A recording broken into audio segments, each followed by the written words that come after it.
Bonjour à tous, bonjour tout le monde. Ici de nouveau Alexandre Spiga pour un nouvel échange dans la série Paroles d'experts. Et aujourd'hui, j'ai le plaisir d'accueillir Johan Yanting, qui est consultant marketing et notamment fondateur de Game Entrepreneur. Ça fait longtemps qu'il est dans le game, comme il aime le dire. Donc, sans plus attendre et pour aller directement au vif du sujet, salut Johan. C'est quoi le Salut concept Alex. derrière Game Entrepreneur? Alors le concept derrière Game Entrepreneur, c'est de remettre un peu plus de kiff dans l'entrepreneuriat. Et comme tu l'as bien dit, le concept pour moi de game, il est très large et à la fois spécifique dans le sens où il y a game, le jeu, la discipline dans laquelle tu es, notamment l'entrepreneuriat, mais ça peut être aussi un sport, ça peut être aussi une passion, ça peut être une discipline dans laquelle tu as envie d'évoluer et aussi le fait de voir un peu le business comme un jeu dans le sens où quand tu crées ton business, au début, tu pars, tu as pas grand-chose et puis à chaque fois, tu vas affronter des nouveaux challenges, monter en niveau, level up comme je dis et jusqu'à devenir meilleur et avec des nouveaux niveaux, avec des nouveaux boss et tu progresses et tu montes en échelle. Donc j'aime bien l'image du jeu pour représenter l'entrepreneuriat et puis le concept autour du game entrepreneur qui est kiffer son game et créer un business qu'on kiffe en fait et le développer, le scaler, l'automatiser avec toujours au centre la passion, le kiff et l'apport de valeur. Ouais, c'est assez juste. Je partage ce que tu dis et c'est vrai qu'il y en a qui peuvent l'oublier à certains moments, mais l'idée, l'objectif, c'est pas tant de l'atteindre, mais c'est vraiment plutôt de kiffer le chemin et d'aimer le process, vraiment. Et c'est Tout vrai que à si, fait, ouais. si tu oublies ça, il n'y a pas grand intérêt à se lancer à son compte au final. Bah, c'est ça, surtout que tu penses qu'une fois que tu auras atteint un résultat, c'est bon, c'est fini et puis, tu auras tout gagné ou alors tu passes à autre chose et tu te rends compte que dans la pratique, finalement, c'est pas vraiment pareil. C'est que dès que tu atteins un résultat, tu es super content et puis après tu te dis: «Bah, c'est quoi la suite?» et c'est vraiment comme tu dis, le concept du chemin avant la destination et tu as jamais vraiment fini, en fait, puisque tu progresses et c'est pour ça que je préfère mettre, du kiff dans tout le process de l'entrepreneuriat de façon globale. Tu kiffes H24, 7 jours sur 7? Non. Non, faut être honnête et je le dis souvent, en fait, que c'est pas non plus tout rose. Par contre, je kiffe, au fond de moi, je kiffe avoir ces problèmes. Parce que le la lib enfin, je suis vraiment en quête de liberté et je pense avoir atteint cette liberté. Mais la liberté, tu peux la maintenir que si tu as une certaine discipline. Il y a un super livre qui s'appelle Discipline equals Freedom, qui explique ça et je vais pas vous faire le résumé du livre, mais en gros que si on veut être vraiment libre, on peut pas si on est prisonnier de, de ses mauvaises habitudes, de ses peurs, de ses doutes et dans le business, il y en a beaucoup et voilà pourquoi en fait, quand je dis kiffer, c'est comme quand tu fais du sport, hein, tu souffres, tu fais de l'effort, mais au fond de toi, tu aimes parce que tu sais que tu te dépasses, tu kiffes le process et je crois que c'est ça vraiment derrière le truc, c'est qu'il y a des jours difficiles, il y a des moments, où tout va bien, des moments où tout part en vrille d'un coup, tu sais pas pourquoi, mais derrière, au fond, tu kiffes le chemin parce que tu sais pourquoi tu le fais et ça a un gros sens. Donc je dirais pas que c'est tout le temps tout rose, hein. Le kiff, c'est pas que quand tout est rose, mais que tu kiffes même résoudre tes problèmes parce que comme tu es libre, tu as choisi tes problèmes et ça, je crois que c'est génial. Choisir ses problèmes, c'est un luxe. Ouais, ça peut être une bonne définition de justement la liberté. Et c'est vrai que ceux qui, paradoxalement, hein, ceux qui ont le plus de succès, quel que soit leur domaine, c'est ceux qui ont le plus de discipline. C'est ça, c'est la discipline et puis la discipline te crée aussi, un maximum on va dire de ressources parce qu'en fait, quand tu as de la discipline, tu te développes, tu exploites ton temps, ton argent, ton énergie de meilleure façon qui font que tu peux accomplir plus de choses et la discipline, c'est aussi de se dégager du temps, de la liberté qui te permet en fait de faire ce que tu aimes vraiment et tu peux pas atteindre ça sans une certaine discipline. Je sais que c'est un gros mot pour beaucoup de personnes, mais c'est ça aussi, qu'est-ce qu'en fait, si tu es prisonnier de tes «vices» entre guillemets, de préférer rester sur le canapé ou de vouloir procrastiner tout le temps. Au bout d'un moment, tu le paies beaucoup plus cher et c'est ça qui est important à comprendre. Hmm. Ouais, cool. Euh, Moment potin, Facebook, tu étais très actif. Là, Ouais, j'ai vu que là, tu as décidé de justement plus te servir de ton profil. ouais, Qu'est-ce qui t'a amené à ce choix? Parce que tu avais quand même pas mal d'engagement dessus. oui. En fait, je crois que c'est vraiment après c'est moi avec moi-même et dans ma vision de la liberté, c'est que j'ai commencé à sentir une perte de liberté sur mon propre profil. Ce qui est un petit peu horrible parce que quand c'est ton profil, tu vois, quand tu as une page, quand tu as une chaîne YouTube, j'ai plusieurs réseaux, j'en suis assez détaché, mais quand c'est ton profil, c'est un peu chez toi, en fait, c'est ton truc, c'est ton profil et tu Et je sais je suis conscient qu'il faut se détacher et tout, mais c'est quand même en termes d'intrusion comme si c'était chez moi et avec des contacts que tu laisses rentrer dans ton réseau, donc des gens que tu fais rentrer, dans ton cercle, en fait. Et le truc, c'est que c'est arrivé à un stade où il y a beaucoup, beaucoup de personnes qui commençaient tout le temps c'est pas vraiment des haters, parce que les haters, j'en ai partout et ça, on sait les gérer, mais c'est pas vraiment le concept de haters, c'est le concept de personnes qui commencent à devenir très intrusifs. Et quand on parle de leadership, et c'est pas pour dire je prends les gens de haut ou quoi, c'est que en fait j'avais une porte d'entrée où c'était un peu n'importe quoi, où des gens que je connais pas forcément se permettaient des choses qui pour moi étaient pas agréables en termes de valeur et qui a fait que ça commençait à me prendre de l'énergie en fait. Après, ce serait extrêmement long à expliquer, il n'y a pas une raison ultra simple. Il y a moi, il y a le réseau, il y a les codes de la plateforme, mais c'est surtout, s'il fallait vraiment juste résumer, c'est qu'il y a un truc très simple, c'est que dès que j'allais sur mon profil Facebook, dès que je ressortais, j'étais en mauvaise énergie. Et Hmm. ça, c'est inquiétant. Et ça, je ne l'ai pas sur ma page, je ne l'ai pas sur Instagram, je ne l'ai pas sur les autres réseaux. Et je n'ai pas encore toutes les réponses et elles sont plus complexes à développer. On va pas y passer 10 ans non plus. Non. Mais c'est ce qui fait que, ouais, en fait, je me suis dit, bah, comme je l'ai dit avant, et à un moment, si tu as besoin d'énergie pour créer, tu as besoin d'être libre pour créer, s'il y a un truc qui t'en prend, bah, il faut l'arrêter, quoi. Hmm. Et encore une fois, c'est pas contre les gens sur mon profil, bon, à part c'est plutôt des comportements de certains, mais au bout d'un moment, virer des contacts ou cleaner ton mur, c'est plus viable à terme. Donc je me suis dit: «Bon, tant pis, écoute, il y a plein de réseaux et j'irai là où c'est plus, dans mon état d'esprit, en fait». Ouais. Et après, c'est juste vraiment mon profil Facebook que j'ai arrêté. J'ai gardé la page et les groupes. Ouais. Parce que justement, mais ce serait bien, ça fait la liaison avec la question suivante. Tu es très actif sur beaucoup de réseaux et Ouais. on peut dire que tu as une stratégie vraiment d'omniprésence. Comment tu gères cette Mmh. omniprésence en termes d'heures de création de contenu, par exemple, et en termes de livraison de contenu? Ouais. En fait, j'ai pas été tout le temps sur tous ces réseaux en même temps. J'ai d'abord commencé vraiment à fond sur du blogging à l'époque. J'ai commencé en 2009, donc ça commence à dater. Et j'étais à fond sur les articles, blogs et cetera et j'ai fait ça jusqu'en à fond vraiment, je dirais jusqu'en 2015. Après, ça m'a permis d'avoir des super référencements sur des sites, mais en même temps, là, c'était plus de l'écriture. J'ai commencé la vidéo en 2012 et j'ai fait YouTube à fond de 2012 à encore aujourd'hui. Et YouTube, ce qui est génial, c'est que quand tu fais des vidéos, les vidéos qui marchent le mieux pour moi, c'est des anciennes en fait.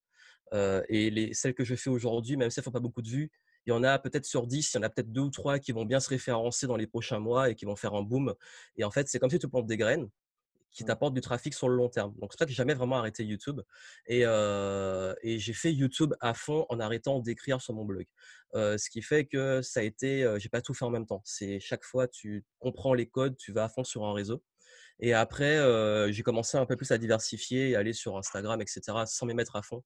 Pour être honnête, Instagram, je m'y mets à fond au moment où on fait l'interview. Ce qui est D'accord. un peu tard, mais c'est et depuis que je m'y suis mis, en une semaine où je m'y suis mis, j'ai déjà gagné au moins 400 abonnés, rapidement, tu vois? Donc quand tu t'y mets à fond, forcément, c'est là que ça prend et en termes de process, aujourd'hui, j'ai, ben, des process pour YouTube. Donc une fois que j'ai juste à tourner la vidéo, après ça part au montage, c'est publié, c'est mis en ligne, et ça me prend, je dirais en fait, je tourne mes vidéos, très souvent au même moment, et après j'ai un beau stock que j'envoie au fur et à mesure à mon monteur qui va faire les montages et ensuite, ça va être publié, 1 vidéo maintenant par semaine. Il y a aussi des lives parfois et cetera et Instagram, c'est un peu tous les jours en ce moment. Sachant que mes vidéos aussi sont mises sur le blog, parfois il y a un transcript, parfois pas, parfois il y a un petit article. Donc tout ça en fait est presque semi-automatisé et processé et ça me prend pas tant de temps que ça. Je n'ai pas un nombre d'heures précis, mais le temps du tournage, c'est presque le temps de la vidéo parce que maintenant j'arrive à tourner, one shot. Ça dépend des vidéos après. Et après c'est le temps que le monteur fasse le travail, tout ça moi, n'est pas une charge de travail en termes de temps. Donc voilà. Ok. Là, par exemple, quand tu dis là que tu t'es mis sur Instagram il y a peu de temps, c'est-à-dire quoi? Bon, en termes de contenu, mais aussi tu apprends la machine, tu apprends l'algo pour quelque C'est part le ça. hacker. En fait, je l'avais toujours un peu compris, mais je voyais pas l'intérêt parce que j'ai fait en fait, en tant que marketeur, on fait des tests et j'ai fait beaucoup de tests sur Instagram et clairement, c'est pas ça qui me ramenait du business. C'est un peu comme Twitter à l'époque. En 2011, j'étais à fond sur Twitter. mais j'avais gagné énormément d'abonnés, mais j'avais 0 résultat dessus. Mmh. Sauf qu'après, tu rends compte que c'est plus du branding et de la relation avec ta communauté. Et donc maintenant, en fait, j'avais jamais jusque-là trouvé l'intérêt pour moi. C'est-à-dire me dire kiffer. En fait, il y a toujours la notion de kiff. Je kiffais pas aller sur Instagram, raconter ma life, faire des stories. Je kiffais pas le fonctionnement et l'état d'esprit d'Instagram. Mais encore une fois, je pense que c'est peut-être par époque. Et toi, comment tu comprends les codes d'un réseau et que maintenant, je suis plus prêt à l'utiliser et je comprends mieux et j'ai vu un intérêt. Parce qu'en fait, c'est plus le lien avec ma communauté que le business ou le marketing pur. Et c'est aussi parce que j'adore créer plein de contenu. Le seul problème, c'est qu'au bout d'un moment, YouTube, si tu fais des vidéos tous les jours, c'est pas très sain sur YouTube en fait. Parce qu'en fait, dans nos domaines du marketing et tout, c'est pas comme divertissement, donc les vidéos sont pas autant consommées et ça peut Ouais. flinguer ta chaîne à la longue. Donc j'ai préféré faire beaucoup plus du quali sur YouTube et expulser mon besoin de parler, de faire du contenu, donner des conseils sur Instagram. Donc c'est un peu ce côté-là. Ouais, c'est vraiment un des points communs des créateurs de contenu, parce qu'on peut te qualifier aussi de créateur de contenu, c'est qu'il Oui. y a vraiment une envie, peut-être même un besoin de partager en fait. C'est ça et c'est ça qui est marrant, c'est que le problème de ne pas avoir d'idées, ça n'a jamais été un problème pour moi, c'est avoir trop d'idées de contenu. Donc maintenant, j'ai toujours la réflexion: «Bon, quel sujet tu veux traiter? Est-ce que ça, c'est mieux en vidéo? Si c'est de la vidéo, est-ce que c'est vraiment référençable long terme? Si c'est un truc rapide, fais-le sur Instagram ou si c'est un truc où tu veux aller en profondeur et tout, tu peux le faire en podcast». Parce que j'ai fait aussi beaucoup de podcasts depuis 2013. Donc, ça peut faire peur pour ceux qui se disent: «Mais tout ça de contenu», mais en fait, ce que je vous dis, la leçon, c'est que j'ai pas fait tous ces formats en même temps. Ouais. C'est que j'ai appris chaque format. Le podcast, j'en ai pas parlé, mais j'en ai fait, aussi, pendant très longtemps, tous les jours pendant de 2013 à 2015. Tous les jours en podcast. C'était un abonnement que j'avais à l'époque. Bon, j'ai arrêté maintenant parce que je passais à autre chose, mais ça m'a entraîné aussi au podcast. Donc, chaque chose a été fait en mode ultra focus et après, bah, une fois que tu as compris le truc, tu processes et ça va beaucoup plus vite. Ouais. Et c'est intéressant ce que tu dis, parce que d'abord tu as fait du blog, après du podcast, et après tu t'es t'as appris chaque plateforme, mais C'est petit à ça, petit, et l'une après ouais, l'autre. Et souvent, il y en a qui disent, OK, ben là, et qui commencent avec pas grand-chose, sans avoir validé encore vraiment les fondations. ouais, OK, mais alors, la première question, c'est direct, il me faut un site vitrine, il me faut un Instagram, il me faut ouais. une chaîne YouTube. Et au final, ça dilue complètement. Oui, il faut être focus et puis je crois même que moi-même j'ai fait cette erreur à un moment, c'est que ma chaîne YouTube a perdu en vitesse quand j'étais moins focus dessus, mais c'est évident en fait.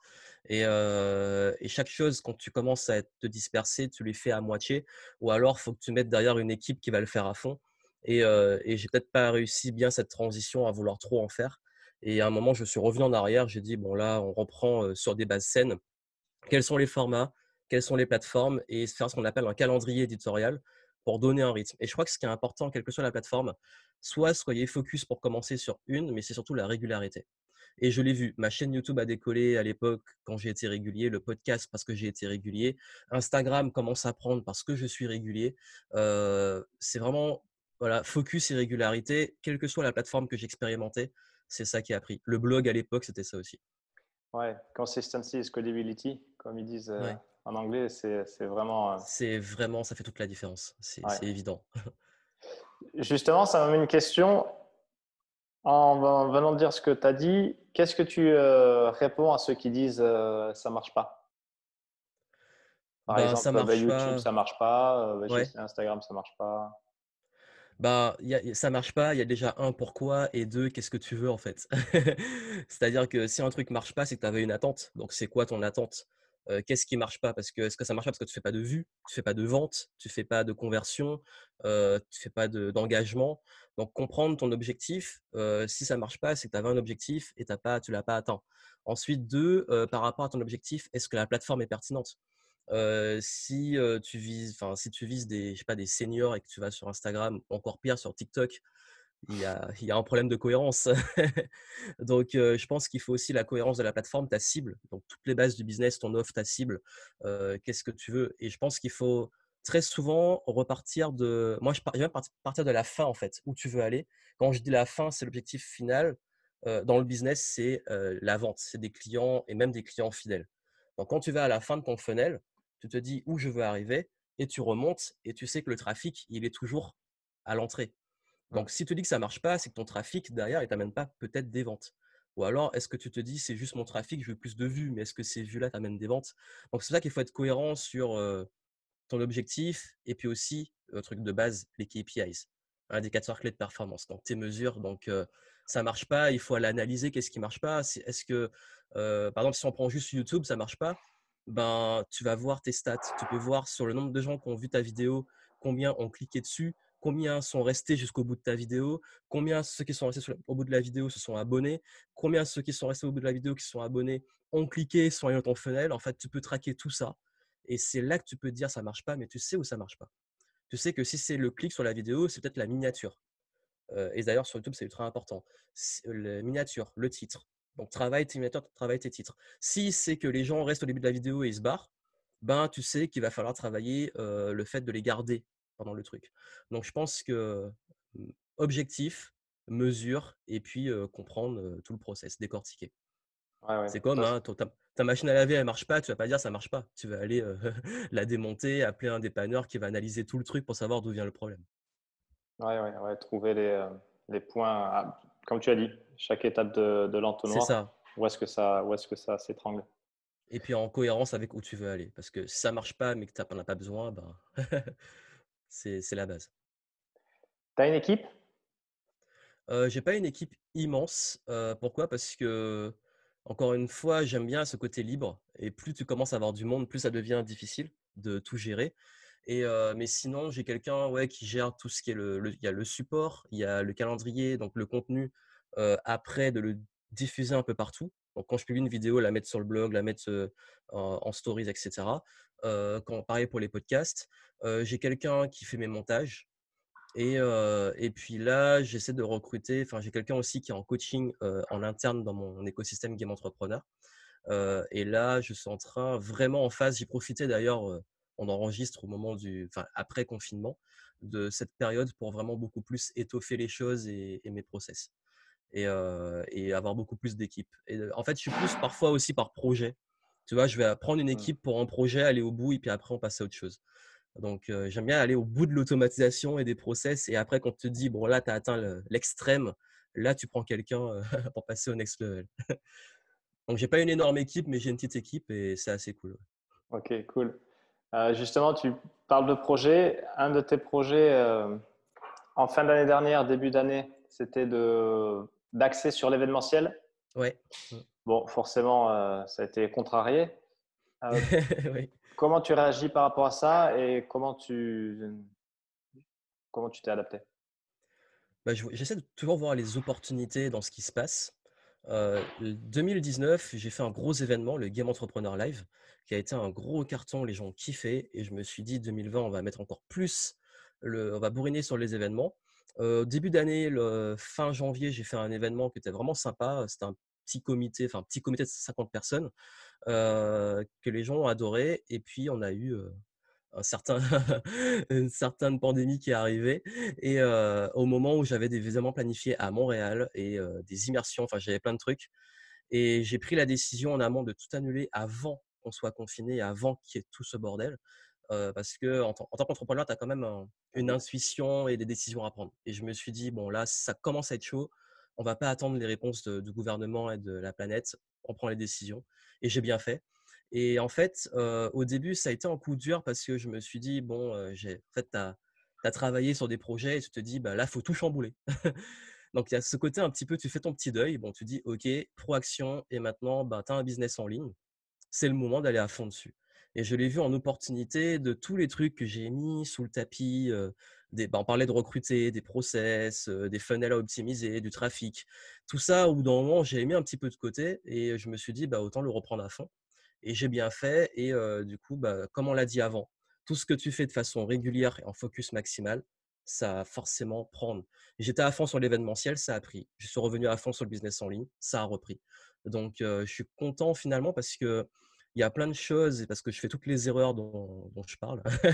Tant mieux, hein, au moins vous avez une expérience basée sur les bêtises que je fais. Mon erreur, ça a été peut-être de lâcher le business en ligne à un moment où il était peut-être pas assez optimisé. Parce qu'en fait, on peut toujours encore plus optimiser et il tournait bien, hein, mais c'est juste qu'il y avait des trucs à faire encore et j'étais assis sur une mine d'or sans m'en rendre compte.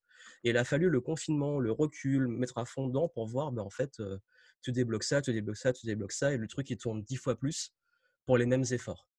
Donc comme quoi, j'ai vu ça comme une opportunité de me remettre sur un truc que j'avais mis de côté et que j'avais peut-être aussi, voilà, un peu comme Facebook, j'ai un petit ras-le-bol et j'ai dit: «Je passe à autre chose». Mmh. Mais finalement, en fait, c'était un pilier de business, qui, quand il est bien fait, est utile, en fait.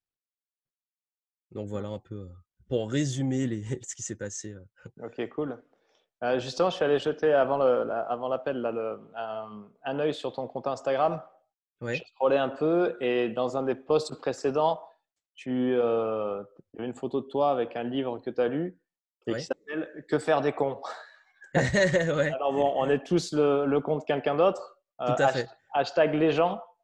Euh, Et d'ailleurs le sous-titre du livre c'est pour ne pas devenir un soi-même. Très bon. Qu'est-ce que tu fais des cons? Ah là là, c'est dur. Ouais, on après on est toujours le con d'un autre, hein, c'est comme on dit, l'enfer c'est les autres, mais c'est justement parce que l'enfer c'est les autres, c'est que finalement c'est toi et ton rapport aux autres. Moi je dirais, c'est toujours compliqué parce que nous sommes une bête sociale et que toi qui aussi, qui fais ce genre de métier, on sait qu'on est souvent exposé à beaucoup de conneries. Il faut le dire. Que ça soit des haters, des commentaires un peu, voilà, tu sais même pas d'où ça vient, beaucoup de critiques et cetera et parfois pas forcément justifiées. Et moi, en fait, il y a un truc que je fais, c'est que, ben, déjà, je les filtre pour pas qu'ils m'atteignent. C'est con parce qu'il y a un moment, tu as un concept, c'est que tu as beau être très fort, tu as beau avoir très confiance et je pense que j'en ai développé avec les années. Il faut savoir que j'en ai parlé dans une vidéo, très jeune, j'ai vécu le harcèlement scolaire.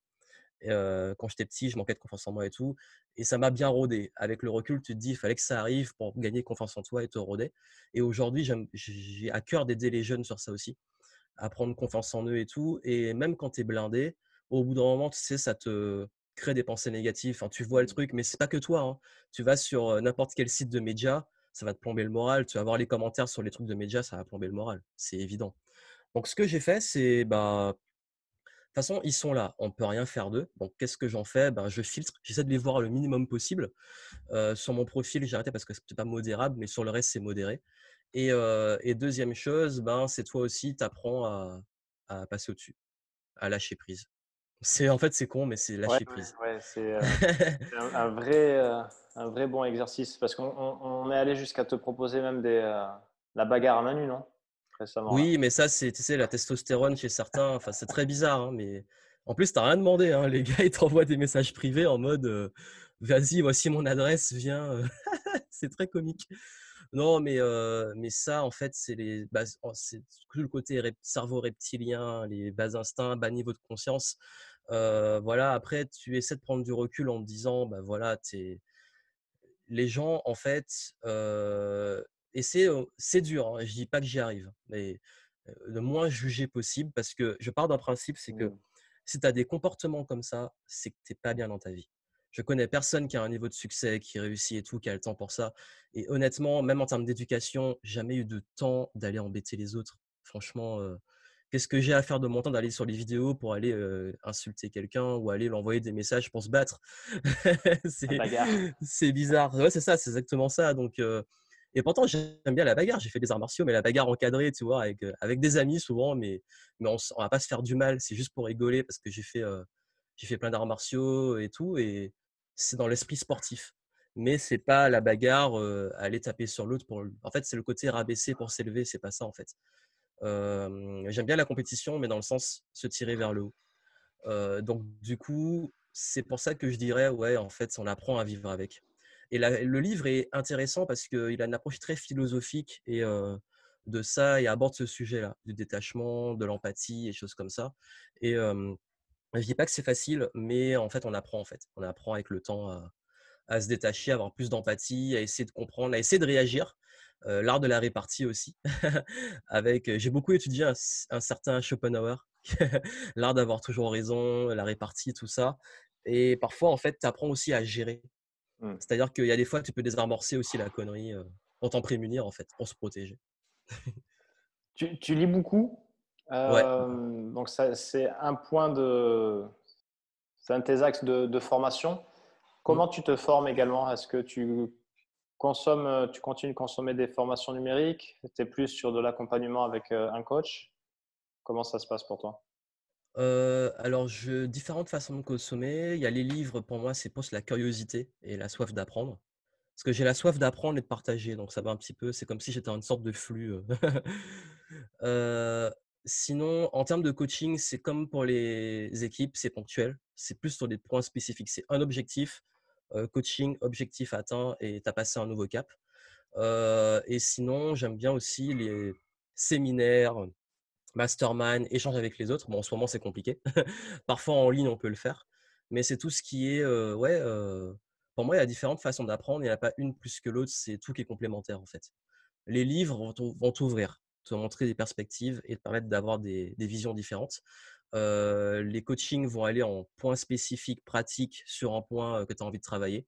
Et les séminaires, tout ça, c'est plus l'aspect humain, les rencontres, les échanges et des perspectives différentes, mais en direct. Hmm. Voilà un peu comment je me forme.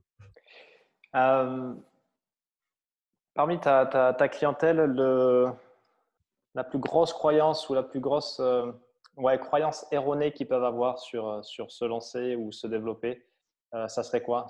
Ce sur quoi tu passes le plus de temps pour déconstruire quelque chose et distiller Oui. une autre pensée? Le premier, c'est la technique. C'est drôle. D'ailleurs, tu Mhm. parlais de faire un site internet et tout.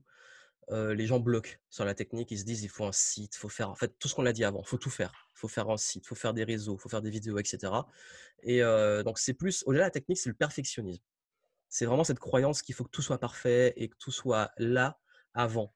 Alors qu'en fait, tu peux vendre, tu peux aller chercher des clients, tu peux avoir des résultats avant d'avoir un site, avant d'avoir tous ces réseaux, etc. Donc, je pense que c'est la première croyance. C'est le côté perfectionniste et tout ce qu'il faut techniquement avant de pouvoir vendre. Et pour ceux qui ont déjà un business et qui avancent, je crois que la croyance principale, c'est vraiment le syndrome de l'imposteur. Ouais. On l'a tous, je pense, à un certain niveau. Mais c'est le truc que je travaille le plus. C'est la difficulté en fait, à vendre et à assumer la valeur de ce qu'on vend. C'est très, très, très difficile pour les gens Ouais, c'est de terrible parce que quand, par exemple, imaginons tu es salarié et que quel que soit le salaire, même un très beau salaire, tu n'as aucun souci, c'est aucun ça, problème de recevoir ta paye. ouais. Pour le paye qui est corrélé à la valeur que tu donnes pour l'entreprise. Mais par contre, quand c'est toi qui dois encaisser toi pour toi, c'est pas du tout de la même musique. C'est marrant. C'est dommage parce qu'il y a beaucoup de personnes qui ont de très grandes valeurs, mais qui n'arrivent pas, justement, à le valoriser. Mais je crois que c'est marrant parce que si tu leur demandes de parler du dernier film qu'ils ont vu, qu'ils ont surkiffé, ils vont te parler avec du truc ou alors le dernier livre, ils vont te vendre le truc. Ils vont te dire: «Ah mais le film était génial, il se passe ça, tu devrais aller le voir» ou alors «Ce livre, il a vraiment changé ma vie», sans la passion et tout. Et dès qu'ils vont parler de leur service ou de leurs produits, bah, tu sais, c'est un peu comme dans les webinars. Tu vois ça chez beaucoup de personnes qui s'exercent à ça et je passé par là aussi. Tout est au top d'énergie et puis dès qu'arrive la vente, Mm. ah au fait, presque on s'excuse de vendre le truc. C'est On et oublie de j'ai vu donner ça le aussi lien. en conférence. «Je m'excuse, hein, je vais vous vendre mon truc, mais voilà», et il y a plus cette passion comme quand tu vends un film ou un livre que tu as adoré ou que tu parles d'une passion, enfin, un restaurant que tu aimes et tout. Et je pense que faut apprendre à se décomplexer avec ça et comprendre que la vente, c'est avant tout, enfin, on vend tout le temps, comme tu l'as dit, on se vend tout le temps dans la séduction, dans l'emploi, dans la recherche d'emploi, même avec les cons, on se vend parce qu'on essaie justement de garder la face à eux. Donc, tu vois, même avec le sujet qu'on a dit avant, on est dans une démarche de vente en fait, parce que Ouais. la vente, c'est de la communication, c'est de la psychologie. Et gérer la bêtise, c'est de la psychologie de la communication. Donc, je pense que il y a tous ces contextes de vie où vous vendez. Donc, si vous arrivez à comprendre ces mécaniques et adapter pour vos produits et services, plus la confiance en votre valeur, ça aide à passer ce cap. Après, c'est une échelle, hein. On va toujours avoir des paliers d'imposture. C'est assez marrant à voir aussi. Toi, par exemple, tu es conscient des quelques points que tu as à faire sauter pour aller au-dessus? Oui, clairement, je sais que le premier point, on l'a parlé, c'est l'équipe. C'est que j'ai beaucoup de mal à faire confiance, donc j'accepte Mm. que c'est plus long pour moi. C'est plus long parce que, comme je l'ai dit, je vais toujours essayer de faire un maximum de trucs avant d'aller recruter, tu vois. Mais au bout d'un moment, c'est plus viable et tu vois quand tu le fais, il y a toujours un truc qui se passe. C'est une fois que tu as délégué, tu as processé, que le truc il tourne, tu te dis: «Mais pourquoi je ne l'ai pas fait avant?» Donc je crois que c'est faire confiance, mon plus grand challenge. Après Ok. j'apprends, mais aussi je sais que quelque part je me protège et c'est ça qui fait que je suis arrivé là aujourd'hui. Mais je sais que c'est encore des petites croyances que je dois débloquer. Après, je trouve pas que c'est ultra pénalisant parce que je le vis pas mal. Mais je sais que c'est un truc qu'il faut que ouais, j'apprenne un petit peu à plus lâcher prise sur la confiance que je donne et les risques derrière. Et puis sinon, après, je crois qu'on a tous, quand je vis un syndrome de l'imposteur, c'est que on a toujours des paliers en fait. C'est que je pense que j'en ai encore, peut-être encore, et puis que j'en aurai peut-être encore après. C'est-à-dire qu'il y a toujours des moments où je vais un petit peu douter sur des conférences, on parlait de présentiel, en me disant bon, est-ce que je vais être à la hauteur? Tu as le track et tout, mais derrière, tu vas t'entraîner pour assurer tout ça. Mais je pense qu'il faut le garder, le doute à une petite dose comme le stress, il faut le garder parce que c'est ça qui te permet de te remettre en question et Ouais. de toujours te surpasser parce que le moment où tu t'en fous, c'est que c'est là que tu commences à vraiment, je trouve, baisser en niveau. Donc je pense qu'il faut avoir cette petite dose de doute qui te permet d'évoluer, mais il ne faut pas qu'elle soit trop grande, sinon ça te sabote. Intéressant. Euh, Si de tout ce que tu partages, tout disparaît, s'il y a une phrase ou un message que tu souhaites garder, ça serait quoi? Quand tu dis, si tout mon business disparaît, tout ce que Ouais, si là, pour la postérité, tu laisses ouais. une épitaphe. Ben, je dirais, comment on pourrait là, ça en une phrase. En fait, c'est bateau parce que tout le monde le dit, mais c'est tellement fort. C'est le meilleur investissement, c'est en vous, mais vraiment. Le meilleur investissement, c'est en vous parce que si tout disparaît, tu perds tout, c'est ta capacité à rebondir qui est là. Tes compétences, savoir-être, savoir-faire, ta discipline, on en a parlé, ton mindset, tout, tu repars et rien ne t'arrête dans la vie. Parce qu'on parlait de liberté, pour avoir le choix, il faut, bah, du temps, de l'argent et cetera et en fait, pour moi, on peut avoir la sécurité et la liberté. Parce que quand tu as des compétences, tu es en sécurité. Tu perds ton emploi, si tu es bon, tu vas trouver un nouvel emploi. Si tu es entrepreneur, tu te craches, si tu es bon, tu vas relancer une nouvelle boîte. Et la liberté, parce que quand tu as ces compétences, en plus, tu as le pouvoir de choisir dans quoi tu te lances et tu as un champ des possibles qui s'élargit. Et plus tu as dans le cerveau, plus tu élargis. Donc voilà, investissez en vous parce que c'est votre meilleur capital, c'est vous en fait. Ouais, mais je suis d'accord, c'est vrai que ça peut paraître galvaudé, dit, redit 1000 fois par 1000 personnes, C'est ça. mais à chaque étape, tu as toujours un niveau de compréhension en fait. C'est ça. C'est-à-dire que oui, il y en a beaucoup qui vont le dire parce que forcément, on vous vend et je suis dans des formations. Donc forcément, derrière, il y a un petit truc inconscient de investir en vous et acheter ma formation. Mais au-delà de ça, c'est ce que je dis aussi à mes clients ou même pas clients. C'est même pas juste investissez en moi en tant que formateur ou coach. Mm. C'est investissez en vous de façon globale et j'invite les personnes à ne pas avoir qu'une personne à suivre. Au contraire, suivez plusieurs personnes, ayez un esprit critique, diversifiez les choses et forgez-vous en fait une connaissance plus large. Parce que pour moi, la pire approche, c'est prendre juste une personne et boire toutes ses paroles et aller Ouais. bêtement derrière. C'est ce qu'on appelle des gourous. Et je dis, oui, sur un cheminement, focaliser sur une personne, mais après diversifier aussi, voyez différentes perspectives. C'est pour ça que moi j'adore aller dans le truc de spiritualité, parfois extrêmement, perché, «perché» entre guillemets, comme je vais aller dans les trucs ultra terre à terre, scientifiques, mais parce que j'aime explorer toutes ces voies et après je fais ma vision et c'est ça qui te rend libre aussi parce que tu es libre quand tu as une perspective beaucoup plus large. Tu es pas libre quand tu es enfermé dans un truc, limite sectaire. Ouais, et justement, c'est intéressant parce que forcément, pour développer son activité, trouver sa voie, etc., il faut que tu sois OK avec toi-même. Et Oui, justement, au début, je l'ai vécu et je vois que d'autres le vivent aussi, c'est que tu ne te fais pas suffisamment confiance, donc forcément, tu idolâtres oui, là où les personnes qui t'ont un peu mis dans le bain. Et, mais au final, tu n'oses pas vraiment être toi-même dans le sens où tu as peur de dire des conneries ou de dire, ouais, de mal dire, tu vois. Alors que pensant qu'il y a une seule vérité, tu vois, ou Mmh. ou que ce que tu as à dire, ça vaut pas grand-chose. Alors qu'au final, si tu regardes sur le web, c'est truffé de conneries. Et pareil, il y a un mec qui va nous Oui. écouter, qui va nous dire, qui va nous traiter de rigolo, tu vois. Et c'est Oui. vraiment ça quand on accepte en fait, d'y aller, tu vois, Balek, que là, il y Mmh. a aussi un petit déclic. Ah, mais c'est clair parce que la liberté, ben, justement, quand je parlais du fait pour lequel j'ai quitté Facebook, je l'ai vécu à l'époque du blogging où il y a un moment où j'ai décidé de retirer les commentaires parce que je commençais à avoir peur de m'exprimer vraiment comme je voulais. Et ce qui fait que quand j'ai retiré ça, je me suis lâché, mon blog a décollé parce qu'en fait, tu as toujours ce côté, si tu penses trop au rapport aux autres et à ce qu'ils vont dire et comment ils vont réagir, tu t'auto-censures et tu pars dans plein de nuances, de trucs. Tu commences à dire, À te justifier. ouais, à te justifier. Et puis, le moindre truc que tu dis, tu vas vouloir faire le thèse, antithèse, synthèse, plus toutes les branches et tout, et tu finis plus en fait, tu t'exprimes plus. Donc je pense qu'il y a un moment, ouais, si on veut vraiment être libre, il faut assumer ce qu'on dit et puis assumer aussi parfois qu'on peut aussi raconter des conneries. Moi, je dis parfois, je raconte des conneries, mais et tant mieux parce qu'après et comme je dis aux gens, même si vous m'écoutez, prenez ce qu'il y a à prendre, mais ayez un esprit critique. Après, l'état d'esprit, c'est pas de se dire: «Est-ce que c'est vrai? Est-ce que c'est faux? Est-ce que c'est des conneries ou pas?» C'est que tu prends et puis tu vas croiser avec d'autres infos et puis tu vas te faire ton esprit critique. Et puis moi, j'aime bien être, en test.